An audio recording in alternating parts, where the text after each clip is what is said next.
சென்னை தலைமைச் செயலகத்தில் நிருபர் ஒருவர் கேட்ட கேள்வியில் கோபமடைந்த திருமாவளவன். வாக்குவாதமான பத்திரிகையாளர் சந்திப்பு பாதியில் வெளியேறிய திருமா. என்ன நடந்தது? விரிவாக பார்க்கலாம். சமூக போராளி இளைய பெருமாள் அவர்களுக்கு நூற்றாண்டு நினைவரங்கம் சிதம்பரத்தில் கட்டப்படும் என முதல்வர் மு.க.ஸ்டாலின் அவர்கள் நேற்று சட்டசபையில் அறிவித்தார். அதோடு ஒடுக்கப்பட்ட மக்களுக்காக பெரியவர் இளைய பெருமாள் போராடிய வரலாற்றையும் பட்டியலிட்டு புகழாரம் சூட்டினார் முதல்வர் மு.க.ஸ்டாலின். இதற்காக முதல்வர் ஸ்டாலின் அவர்களை சந்தித்து நன்றி தெரிவிக்க வந்த விசிக தலைவர் தொல் திருமாவளவன் முதல்வரை சந்தித்த பிறகு பத்திரிகையாளர்களை சந்தித்தார். அப்போது வேங்கை வயல் தொடர்பாக கேள்வி எழுப்பிய நிருபர் ஒருவருக்கு பொறுமையாக பதிலளித்த திருமாவளவனிடம் திமுக காரர் போல பதில் சொல்லாதீங்க என்றதும் கோபமடைந்த திருமாவளவனிடம் மேலும் அந்த நிருபர் அதே விஷயத்தை கேட்க வாக்குவாதமானது. பத்திரிகையாளர்கள் கேள்வி கேட்டுக் கொண்டிருக்கும் போதே திருமாவளவன் வெளியேறிய சம்பவம் தற்போது பரபரப்பை ஏற்படுத்தியுள்ளது. ஏற்கனவே பல முறை பேசியிருக்கிறோம்.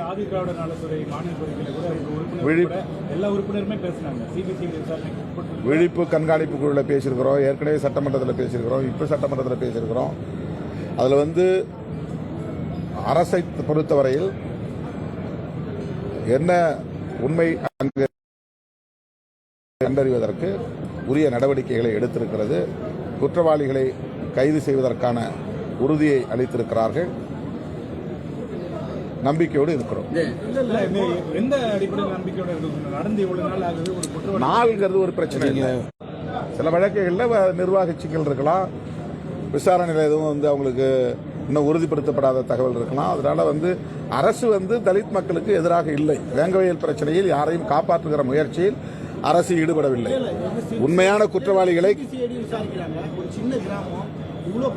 இதுல சின்ன கிராமம் பெரிய கிராமங்கிறதல்ல பிரச்சனை. அரசு எதிராக இல்லை. அரசு எதிராக இல்லை. அரசுக்கு தலித்துகளுக்கு விரோதமாக செயல்பட வேண்டிய தேவையில்லை. உண்மை குற்றவாளியை கண்டுபிடிக்கட்டும், பொறுமையா பேசுங்க. அதுல என்ன அவசரம்? ஏதாவது காலக்கெடு ஏதாவது இருக்கா? அதாவது புலனாய்வுல அதிகாரிகளுக்கு இருக்கிற தேக்கம், அதற்கான தேக்கத்திற்கான காரணம் என்னவென்று நமக்கு தெரியல.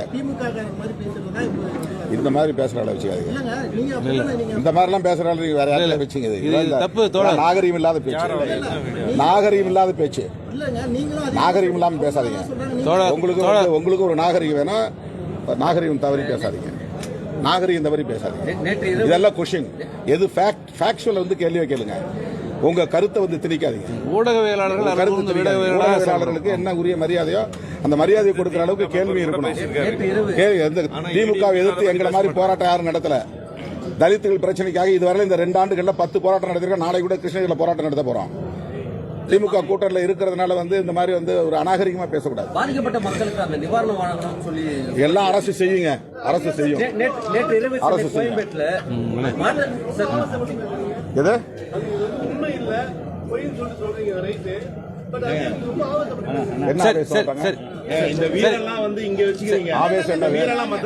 என்ன இதுல என்ன ஆவேசம்? திமுக காரன் பேச என்ன? திமுக காரன் இதெல்லாம் ரொம்ப அநாகரிகமான பேச்சு. நாங்க அதிகாரிகிட்ட பேசிட்டு இருக்கிறோம், போராட்டம் நடத்திக்கிட்டு இருக்கிறோம், விசாரணை நடத்திக்கிட்டு இருக்கோம், புலனாய்வு நடத்திக்கிட்டு இருக்கு. அப்ப என்ன காரணம் நீங்க சொல்லுங்க. காரணம் நீங்க சொல்லுங்க. காரணம் நீங்க சொல்லுங்க. இது என்ன ஆவேசம்? என்னது இது பேர் ஆவேசமா?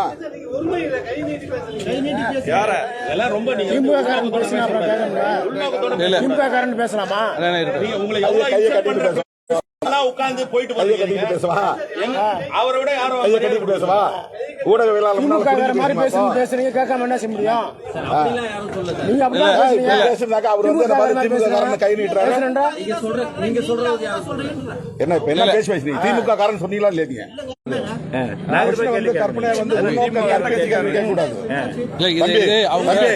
நான் சொல்றேன், கேமரா வச்சுட்டு பேசட்டும். எப்போ நீங்க எல்லாம் மற்றவங்க வச்சீங்க இதெல்லாம் இந்த மாதிரி பிக்ஷனலா கேள்வி கேட்காதீங்க. ஃபேக்சுவலா கேளுங்க. எந்த கேள்வி வேணாலும் கேளுங்க. எந்த கேள்வி வேணாலும் கேளுங்க. ஃபேக்சுவலா கேளுங்க. கூட்டணி கட்சிகள் தான்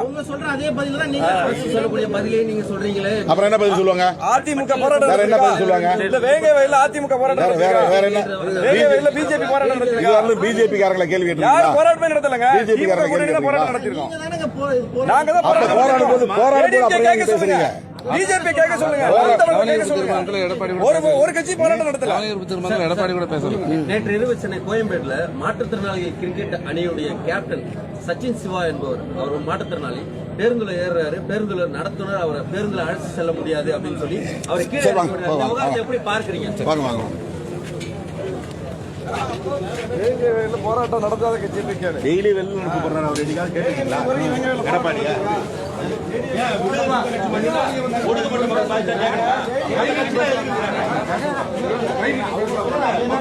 கேளுங்க.